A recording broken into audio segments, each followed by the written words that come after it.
everyone, welcome to Meghan Grace DIY. My name is Megan. If this is your first time stopping by my channel, welcome.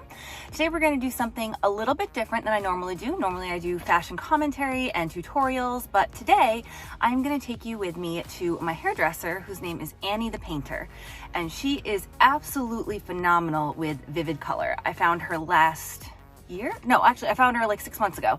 I found her 6 months ago, and she is like my go-to girl when it comes to doing vivid hair color. So you guys can see my hair was aqua with a navy blue root, and right now, you know, it's a little on the, you know, outgrown and muted side. So I'm not 100% sure what we're gonna do today. I'm leaving for Italy in 2 days, so I wanted to get it done before I left so it looked nice for the pictures and stuff. So I'm not really sure. We're gonna go in and we're gonna figure out what we're doing, and she's gonna talk to you guys a little bit about vivid hair color maintenance, as well as take you through like the process of how you go from this to a revitalized vivid look. Hi! So my name is Anny. I am Anny the painter on Instagram. I have been a hairstylist for almost 6 years. It's kind of crazy to think about how long I've been doing this. So today, we have one of my most favorite clients in my chair. She is going to go through a completely different transformation today. So as you can see here, she has different colors of blue. She has some mint, as some areas you can see some teal, and you can also see some purple in here. So we're just going to do something called a canvas reset, which is so much fun. It gets rid of most of the color so we can get it ready for a fresh new color. Look at my robot, guys.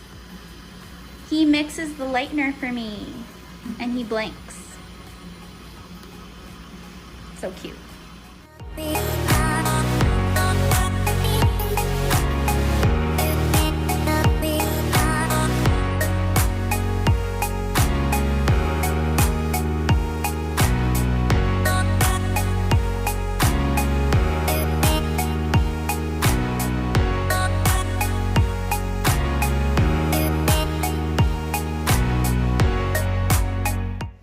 What's happening with my hair right now? So currently we are processing. This is the fun part, the waiting game. So right now she's doing 2 processes, her roots and her blank canvas remover. So a blank canvas remover is basically a color remover. It's extracting the color so we can have a clean, even, because unfortunately when you do multiple colors it's hard to get a flat, even canvas, but just flat enough and like light enough for a brand new fun tone. Yeah. So one of the things I want Anny to talk about, because I have a whole like mountain of respect for her, because she's very good about keeping the integrity of your hair and keeping your hair healthy and safe. And one of my friends asked me, like when I first went vivid, they were like, well, how many times can you do this before your hair breaks off? And I think bleach and vivid color gets this bad rap out there on the internet because, you know, people automatically assume you're damaging your hair, and you're not. You can do vivids and have a very, very, very healthy head of hair if you have a lady like this watching your back. So tell me how do we make sure our hair stays safe with bleach and in between colors? So I hear this all the time. Everybody has this fear of bleach, and unfortunately bleach has this stigma of destroying your hair. And you know, I'm very upfront about what the process is going to be, and I'm a strong believer. Bleach isn't what's going to damage your hair, is an uneducated stylist can. If you're not knowing how to use certain products, that can really mess up your canvas pretty badly. You really need to be well educated and well informed on what you're using. I'm a strong believer.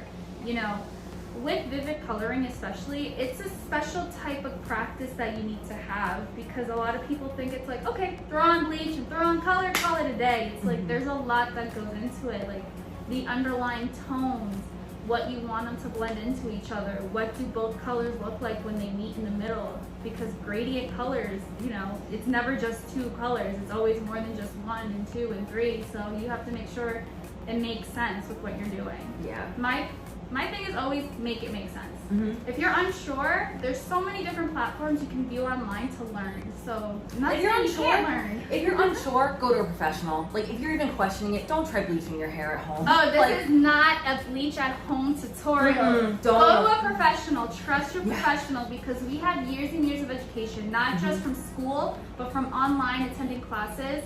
Me, myself, I'm a color specialist, so this is what I live, breathe, She eat, does all day.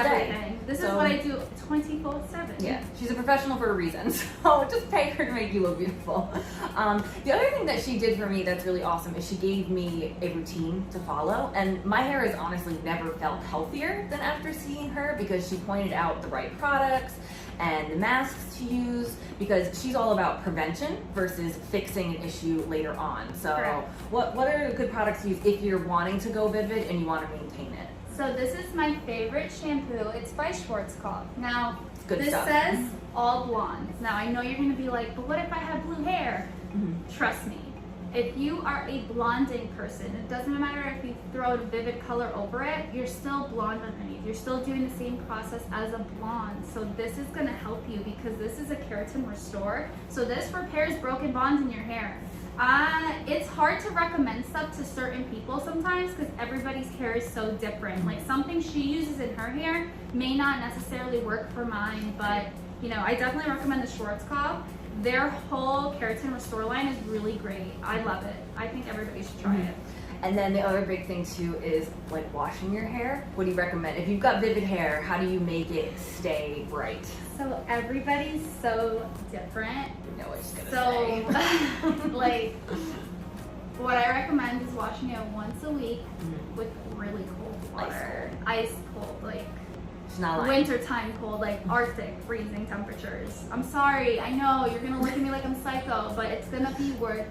You get used to it. You get used to it after a while, and It's not that bad. It's worth it to maintain all the hard work that she did. Because if you're gonna go and get your hair done and put this, I mean, today's gonna take a couple hours, and she's gonna put the effort into making my canvas look beautiful and making it a piece of artwork. I want to maintain it the best I can. So just suck it up and take a cold shower. Yes, you don't want to put that hot water and then just watch all your hopes and dreams Colors go just down the melt drain. away. And then she also recommends this product that has been like my favorite thing she recommended called, it's from the Fanola line. What's it called? It's the serum, right? Yeah. Oh my god. It smells like candy and it's like a gel. This is the best stuff. Best I broke stuff the ever. top, but this is it.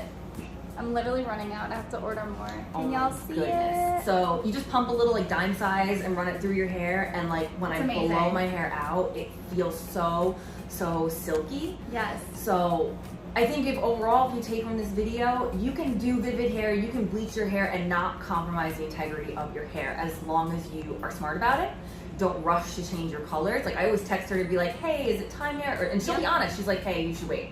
Like we waited as long as we could, but now I'm on vacation, so we have to Yes. change it. And we But- were actually gonna bleach it, but then we decided to do a different route. We Yeah. decided to do a canvas reset. Even though it's not that much different from a lightening process, there is a difference because it's not like I'm putting straight up bleach onto her hair. Yeah. So it's So gonna help in the long run. If you find a good stylist, like stick with them and listen to them because they're gonna look out and make sure that the hair that's on your head stays like nice and healthy and pretty. We want it to look beautiful and luscious. Hello. So, this is what she lifted to. The hair still feels amazing, but don't be deceived. She had a lot of knots in here, but we successfully got them out. So as you can see, there is still some green in here. You know, we try our best to fully remove it as much as we can, but you know, blues and greens, sometimes even purples, they have this tinge, really hard tinge of green blue that they don't want to release. So we can only do as much as we can because, you know, we don't want to push it further in the cuticle. But overall, we have an amazing canvas for the new color, and I cannot wait for you guys to see it. It's going to look so great. Do-do-do, do-do-do. Welcome back to our channel. We're mixing color. Do-do-do.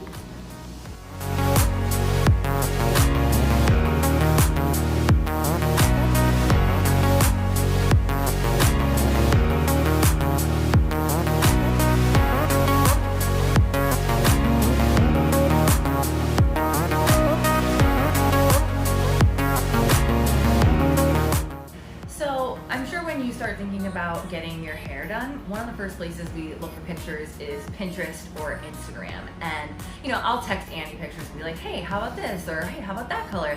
And like something that's really important if you are thinking of doing vivid colors to realize is a lot of pictures on the internet these days are edited, and you shouldn't be surprised, but even hair color pictures are often edited to be brighter or more contrasting. So she'll be very honest with me what's actually realistic for my hair and what's not. So why don't you talk a little bit about how do you handle clients who come in and want something that isn't like it's not possible in real life? It's always hard to kind of disappoint your client a little bit by telling them hey, this picture is really edited, or hey, this might not be realistic for you at this time because of A, B, C, and D. The best thing I've noticed is honesty is the best policy, and if you provide them the information and the education behind why certain things aren't achievable, and if they want to work towards it, they now are not only hopeful for something the next time they come in, but now they know what's realistic for their hair type, what's going to complement their skin tone, what's just overall going to be a better option for them in the future. What's like a dead giveaway that a picture is edited? I'm just curious, because I kind of sometimes can spot it. Right. I can definitely spot it when it's body editing or facial editing, but hair editing's I feel like it's a little more tricky to spot. It's hard because there's some pictures that are so good that you're like, damn, that's edited. But it's not. The biggest dead giveaway I notice is always look at the hairline. Oh, yeah. Check that hairline area, see what that looks like. But, I've seen some really good pictures that are edited that even the hairline looks amazing. Like, what would they do at the hairline? Like, what's the difference you're looking for? Well, some people, if they're a little bit more sloppier with their editing, they don't really touch up the hairline necessarily. You kind of just see the color splotch, and then they might miss an area. So that's an example. A lot of people like to edit hair pictures to promote wig sales.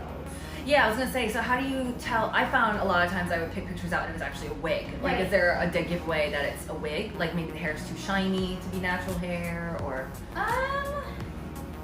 It's hard with wigs sometimes too, but it's usually if it's a lace front you can tell, because then you can see the way that the front end is, and you can kind of see the way that the hairline is also placed. But nowadays everything is done so amazing, so it's really hard to tell what's real or not. But usually with wigs, synthetic wigs in particular, that one is a real dead giveaway because it has a specific shine. It almost looks like a wig you get at Party City. That kind of vibe. And those are very evident and transparent that they're a wig. But nowadays there's really good wigs that you can't even tell if they're human hair or not. So. Do you find that people come to you more often with edited pictures than non-edited pictures? Sometimes. Now with a lot of my clients, I give them a good area to check, hashtags or certain pages to look for inspo. What would be good inspo pages to look at? So if you guys have Instagram, definitely a good place for inspo is definitely color companies. So example, Pulp Riot, that's what we're using today. That's a good page for inspo. I love Pulp Riot. Yes, so good it to my hair. Smells so good. You can use Pulp Riot. Pravana also has great inspo. Matrix. There's so many different color companies. And if you just want to go to specific hair pages, Behind the Chair, American Salon, Hair Slayers, Hair Painters, Best of Balayage. There's so many different Instagram pages that you can visit, and you can just look at just mouth-watering hair inspo. That's awesome. Yeah.